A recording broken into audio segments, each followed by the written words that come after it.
खबरों की ओर बढ़ने से पहले एक नजर सुर्खियों पर। बिहार के खिलाड़ियों को मिलेगी लाखों रुपए की स्कॉलरशिप और इंश्योरेंस पॉलिसी। आंगनबाड़ी केंद्रों के साथ बच्चों के विकास की बनी योजना। कोरोना संक्रमण को लेकर डॉक्टर और हेल्थ कर्मी के लिए जारी हुआ ये आदेश। भोजपुरी फिल्म में ये अभिनेता निभाएंगे चाची 420 का किरदार। जडेजा ने रचा इतिहास, ऐसा करने वाले पहले भारतीय बने। इसके साथ ही बढ़ते हैं शाम तक की बड़ी खबरों की ओर विस्तार से। बिहार के खिलाड़ियों को मिलेगी लाखों रुपए की स्कॉलरशिप और इंश्योरेंस पॉलिसी। बिहार के खिलाड़ियों के लिए खुशखबरी है। दरअसल अब राज्य के खिलाड़ियों के लिए स्कॉलरशिप योजना की शुरुआत की जा रही है। इसके लिए खेल प्राधिकरण की ओर से तैयारियां शुरू कर दी गई है। बता दें कि इस योजना की जिम्मेवारी बिहार सरकार की तरफ से महानिदेशक रविंद्र शंकरन को दिया गया है। महानिदेशक रविंद्र शंकरन के द्वारा दी गई जानकारी के अनुसार इस स्कॉलरशिप को 3 कैटेगरी में बांटा गया है। पहले स्तर पर जिला स्तर से लेकर राज्य स्तर पर अच्छा प्रदर्शन करने वाले खिलाड़ियों को साल में 1.5 लाख रुपए दिए जाएंगे। वहीं दूसरे स्तर पर राज्य स्तर पर मेडल पाकर राष्ट्रीय स्तर पर पार्टिसिपेट करने वाले खिलाड़ी को प्रति वर्ष 5 लाख रुपए दिए जाएंगे, जिससे खिलाड़ी अपनी खेल सामग्री और अच्छी ट्रेनिंग ले सके। इसके अलावा तीसरे स्तर पर वैसे खिलाड़ी जो राष्ट्रीय स्तर पर मेडल पाकर अंतर्राष्ट्रीय स्तर पर पार्टिसिपेट करने जाते हैं, वैसे खिलाड़ियों को साल में 15 लाख रुपए स्कॉलरशिप के रूप में दिए जाएंगे, जिससे कि खिलाड़ी विदेश में जाकर अच्छी ट्रेनिंग भी कर सकेंगे। इसके साथ ही 30,000 रुपए पॉकेट मनी के रूप में भी दिया जाएगा। आंगनवाड़ी केंद्रों के साथ बच्चों के विकास की बनी योजना। आंगनवाड़ी केंद्र के बच्चों के संपूर्ण विकास और बेहतर व्यवस्था को लेकर कार्य योजना बनाई गई है। बता दें कि इसमें आंगनवाड़ी केंद्रों के साथ वहां आने वाले बच्चों से जुड़े 7 मुद्दों को भी शामिल किया गया है, जिनमें खासकर केंद्रों पर बच्चों की गतिविधियां, उनकी मॉनिटरिंग, सेविकाओं को बेहतर प्रशिक्षण और केंद्र की मूलभूत संरचना आदि इसमें शामिल है। मालूम हो कि इस संबंध में केयर इंडिया के कार्यक्रम निदेशक डॉक्टर नीता वर्मा के द्वारा दी गई जानकारी के अनुसार ये योजना आंगनवाड़ी केंद्र और बच्चों का विकास कैसे हो, इस पर तैयार किया जा रहा है। इसके साथ ही इसमें बच्चों से जुड़ी मूलभूत सुविधाओं को भी बढ़ाने की बात कही गई है। आपकी जानकारी के लिए बता दें कि इस कार्य योजना को बनाने में ICDS पटना, पूर्णिया, बेगूसराय, सिवान, सीतामढ़ी और अरवल जिला के कार्यक्रम पदाधिकारी शामिल हैं। राजस्व एवं भूमि सुधार विभाग में 10,101 पदों पर बहाली। आज से यानी कि 13 अप्रैल से बिहार में राजस्व एवं भूमि सुधार विभाग में भू संविदा के 10,101 पदों पर बहाली के लिए बिहार संयुक्त प्रवेश प्रतियोगिता परीक्षा बोर्ड की ओर से आवेदन मांगा गया है। दरअसल अब इसी बोर्ड के माध्यम से यह बहाली की जाएगी। बता दें कि इच्छुक और योग्य उम्मीदवार आज से इसके लिए आवेदन कर सकते हैं। वहीं आवेदन करने की अंतिम तारीख 12 मई 2023 तक निर्धारित की गई है। आपकी जानकारी के लिए बता दें कि संविदा बहाली में सबसे अधिक पद 844 अमीन के हैं, वहीं कानूनगो के 758, लिपिक के 744 और सहायक बंदोबस्त पदाधिकारी के 355 पद शामिल है। इसके लिए अगर शैक्षणिक योग्यता की बात करें तो अलग अलग पदों पर भर्ती के लिए आवेदन की योग्यता अलग अलग है, जिसे अभ्यर्थी ऑफिशियल वेबसाइट पर जाकर देख सकते हैं। भोजपुरी फिल्म में ये अभिनेता निभाएंगे चाची 420 का किरदार। आपने कमल हसन की फिल्म चाची 420 तो जरूर ही देखी होगी। बता दें कि अब इस फिल्म का रीमेक भोजपुरी में भी बनने जा रहा है। मालूम हो कि फिल्म चाची 420 की भोजपुरी में बनने वाली फिल्म में चाची का किरदार भोजपुरी के स्टार यश कुमार मिश्रा के द्वारा निभाया जाएगा। दरअसल यश कुमार मिश्रा के द्वारा अपने सोशल मीडिया हैंडल पर अपनी आने वाली फिल्म में अपने किरदार की कुछ तस्वीरें शेयर करते हुए लिखा गया है कि मिलिए हमारी फिल्म चाची नंबर 1 की चाची यश कुमार से, यानी कि मुझसे। बता दें कि उनके इस पोस्ट को उनके फैंस के द्वारा काफी कमेंट किया गया है। वहीं उन्होंने जो तस्वीर शेयर की है उस पर कई भोजपुरी स्टार्स के द्वारा भी कमेंट किए गए हैं। इस पोस्ट को शेयर करते के साथ ही यश कुमार मिश्रा चर्चा का विषय बन गए हैं। पटना हाईकोर्ट ने स्कूलों में छात्राओं के लिए कमेटी गठित करने का दिया निर्देश। पटना हाईकोर्ट के चीफ जस्टिस KV चंद्रन की खंडपीठ के द्वारा स्वतः संज्ञान लेते हुए पटना जिले में राजकीय एवं राजकीयकृत बालिका विद्यालयों में शौचालयों की दयनीय अवस्था पर जनहित याचिका पर सुनवाई करते हुए राज्य सरकार को राज्य के सभी स्कूलों में छात्राओं के लिए उनकी संख्या के समुचित अनुपात में शौचालय एवं सैनिटरी नैपकिन को नष्ट करने वाली मशीनों की व्यवस्था करने के लिए निर्देश दिया गया है। इसके साथ ही इस संबंध में एक टीम भी गठित करने का निर्देश दिया गया है। बता दें कि टीम गठित करने के निर्देश कोर्ट के द्वारा राज्य के स्वास्थ्य विभाग के अपर मुख्य सचिव को दिया गया है। बता दें कि पिछली सुनवाई में कोर्ट के द्वारा हाईकोर्ट के द्वारा जनहित याचिका का दायरा पटना जिला से बढ़ाकर पूरे राज्य के लिए कर दिया गया था। मालूम हो कि अब इस मामले पर अगली सुनवाई 2 महीने बाद की जाएगी। पैक्स और व्यापार मंडलों में गड़बड़ी के संकेत। बिहार में पिछले 2 सालों में 2987 पैक्स का ऑडिट नहीं हुआ है, साथ ही 408 व्यापार मंडलों का भी ऑडिट नहीं हुआ है। बता दें कि साल 2021-22 में 2371 पैक्स का ऑडिट नहीं किया गया है, जबकि 245 व्यापार मंडलों का ऑडिट नहीं किया जा सका है। वहीं अगर हम 2020-21 की बात करें तो 616 पैक्स का ऑडिट नहीं किया गया है, जबकि 130 व्यापार मंडलों का ऑडिट नहीं किया गया है। ऐसे में यह कहा जा रहा है कि व्यापार मंडल और पैक्सों में बड़े स्तर पर गड़बड़ी की संभावना है। इधर सहकारिता विभाग के उप मुख्य अंकेक्षक कामेश्वर ठाकुर ने कहा है कि पैक्स व व्यापार मंडलों ने ऑडिट नहीं कराकर नियम का उल्लंघन किया है। 1 माह के अंदर ऑडिट कराने का निर्देश दिया गया है। अगर ऐसा नहीं करते हैं तो उनके खिलाफ FIR दर्ज किया जाएगा।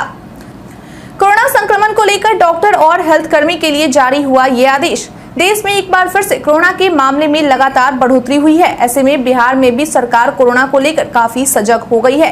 बता दें कि बिहार सरकार के द्वारा राज्य में बढ़ते कोरोना को लेकर नया आदेश जारी किया गया है, जिसके तहत आज से यानी कि गुरुवार से सभी अस्पताल कर्मियों को हॉस्पिटल में आने के लिए मास्क पहनना अनिवार्य कर दिया गया है। इसके साथ ही स्वास्थ्य कर्मियों को दूसरे लोगों को भी मास्क पहनने के लिए प्रेरित करने को कहा गया है।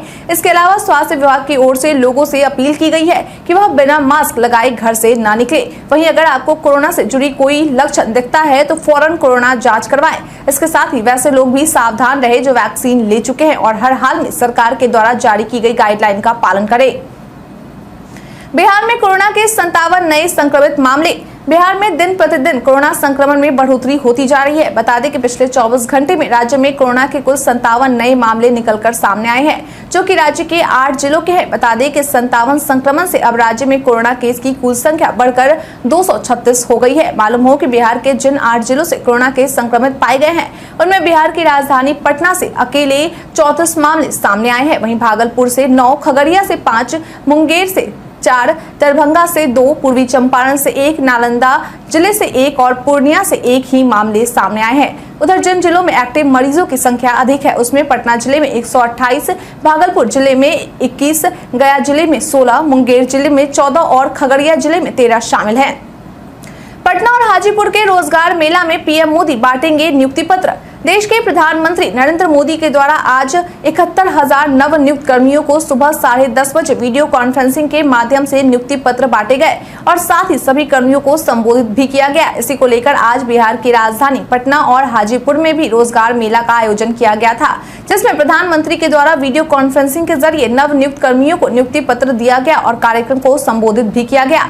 आपकी जानकारी के लिए बता दें कि आज जिन नवनियुक्त कर्मियों को नियुक्ति पत्र दिया गया है उनमें देश भर से चुने गए युवा train manager, station master, senior commercial कम ticket clerk, inspector, sub inspector, constable, stenographer, junior accountant, postal assistant, income tax inspector, tax assistant जैसे विभिन्न पदों पर चयनित कर्मियों के नाम शामिल हैं। राजनीतिक दल बनने की ओर जनसुराज। सारण शिक्षक निर्वाचन क्षेत्र से निर्दलीय जीते आफाक अहमद अगले सप्ताह बिहार विधान परिषद के सदस्य के रूप में शपथ लेंगे। वहीं उनके शपथ लेते ही चुनावी राजनीति रणनीतिकार प्रशांत किशोर का परोक्ष रूप से राज्य के विधायी उच्च सदन में परोक्ष रूप से प्रवेश हो जाएगा। दरअसल आफाक अहमद को चुनाव में प्रशांत किशोर के संगठन जनसुराज का भी पूरा सहयोग रहा है। वहीं ऐसी संभावना जताई जा रही है कि भविष्य में प्रशांत किशोर जनसुराज नामक अपने संगठन को एक राजनीतिक संगठन में परिवर्तित कर सकते हैं। आपकी जानकारी के लिए बता दें कि आफाक अहमद को शपथ ग्रहण अगले सप्ताह 16 अप्रैल को दिलवाया जाएगा, जिसके बाद उच्च सदन में निर्दलीय सदस्यों की संख्या 6 हो जाएगी। वहीं 4 अन्य सदस्यों में 2 शिक्षक और 2 स्नातक क्षेत्र से निर्वाचित सदस्यों को 8 मई के बाद शपथ दिलाई जाएगी। लालू की बेटी चंदा यादव से पूछताछ कर रही ईडी। जमीन के बदले नौकरी मामले को लेकर लालू परिवार की मुश्किलें घटने का नाम नहीं ले रही है। बता दें कि अब ईडी यानी कि प्रवर्तन निदेशालय के द्वारा आज यानी कि गुरुवार को लालू यादव की बेटी चंदा यादव से पूछताछ की जा रही है। मालूम हो कि इससे पहले ईडी के द्वारा लालू यादव की बेटी रागिनी यादव से भी पूछताछ की गई थी, जबकि बीते मंगलवार को इस मामले को लेकर बिहार के उप मुख्यमंत्री तेजस्वी यादव से भी मुलाकात की गई थी। आपकी जानकारी के लिए बता दें कि चंदा यादव अपनी सोशल मीडिया अकाउंट पर काफी एक्टिव रहती हैं और अपने पिता तथा भाइयों के समर्थन में लगातार पोस्ट करती रहती हैं। मालूम हो कि चंदा यादव पर आरोप है कि दिल्ली के न्यू फ्रेंड्स कॉलोनी के मकान में एक निर्माण कंपनी AB एक्सपोर्टर्स का भी नाम आ रहा है। वहीं इस कंपनी के ज्यादातर शेयर तेजस्वी यादव के हैं, तो वहीं कुछ शेयर चंदा यादव के भी हैं और साथ ही वो इस कंपनी में अधिकारी भी हैं। सीएम नीतीश से मुलाकात के बाद अरविंद केजरीवाल का बड़ा बयान। बीते दिन बिहार के मुख्यमंत्री नीतीश कुमार और उप मुख्यमंत्री तेजस्वी यादव ने विपक्षी एकजुटता को लेकर देश की राजधानी दिल्ली में आम आदमी पार्टी के राष्ट्रीय संयोजक अरविंद केजरीवाल से मुलाकात की।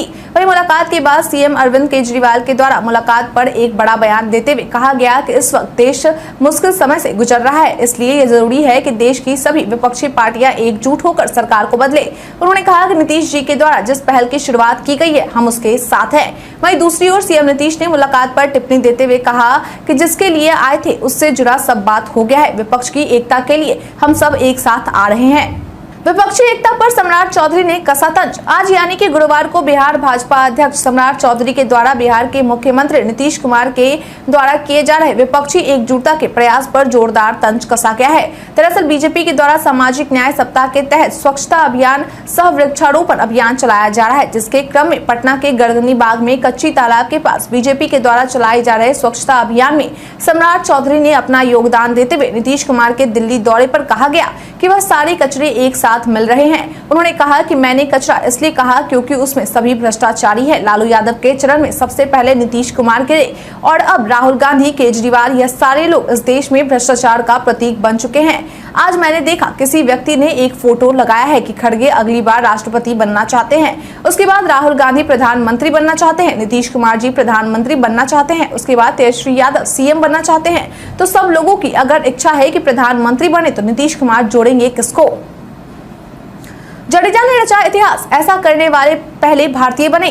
टीम इंडिया के स्टार ऑलराउंडर रविंद्र जडेजा ने बुधवार को 200 टी20 विकेट पूरे कर लिए। जडेजा ने यह उपलब्धि आईपीएल में राजस्थान रॉयल्स के खिलाफ मैच के दौरान चेन्नई के एमए चिदंबरम स्टेडियम में हासिल की। रविंद्र जडेजा एक बार फिर चेन्नई के सबसे सफल गेंदबाज के रूप में उभरे। उन्होंने अपने 4 ओवर के कोटे में सिर्फ 21 रन देते हुए 2 विकेट चटकाए। इसके साथ ही इस आईपीएल सीजन में उनके विकेटों की संख्या 6 हो गई। इस सीजन विकेटों के लिहाज से वो चेन्नई के दूसरे सबसे सफल गेंदबाज बन गए हैं। वहीं ओवरऑल टॉप गेंदबाजी की बात करें तो रविंद्र जडेजा 5वें नंबर पर है। बता दें कि एक टी20 करियर में 200 विकेट और 2000 रन बनाने वाले वो पहले भारतीय खिलाड़ी बन गए हैं। जडेजा ने राजस्थान के खिलाफ मुकाबले में 2 विकेट चटकाने के अलावा 15 गेंदों पर 27 रनों की पारी खेली थी। रविंद्र जडेजा ने 296 टी20 मुकाबलों में 30.25 की औसत और 7.54 की इकोनॉमिक से 200 विकेट चटकाए हैं। जडेजा ने भारत के लिए 64 टी20 अंतर्राष्ट्रीय मैचों में 28.49 की औसत और 7 की इकोनॉमी से 51 विकेट झटके हैं। जानिए आज बिहार में क्या है पेट्रोल डीजल के रेट। बिहार में आज यानी गुरुवार को पेट्रोल डीजल के रेट जारी किए गए। इसके बाद राजधानी पटना में आज पेट्रोल 107.22 रुपए और डीजल 94.02 रुपए प्रति लीटर मिल रहा है। मुजफ्फरपुर में पेट्रोल 107.91 रुपए और डीजल 94.64 रुपए प्रति लीटर मिल रहा है। वहीं पूर्णिया में पेट्रोल की कीमत 108.72 रुपए और डीजल 95.40 रुपए प्रति लीटर है। भागलपुर में पेट्रोल की कीमत 108.26 रुपए और डीजल की कीमत 94.97 रुपए प्रति लीटर निर्धारित की गई है। इसके साथ ही गया में पेट्रोल की कीमत 108.31 रुपए और डीजल की कीमत 95.04 रुपए प्रति लीटर है। बता दें कि बिहार में पेट्रोल का रेट सबसे ज्यादा किशनगंज में है, जहां पेट्रोल 109.40 रुपए प्रति लीटर और डीजल 96.04 रुपए प्रति लीटर की दर से मिल रहा है।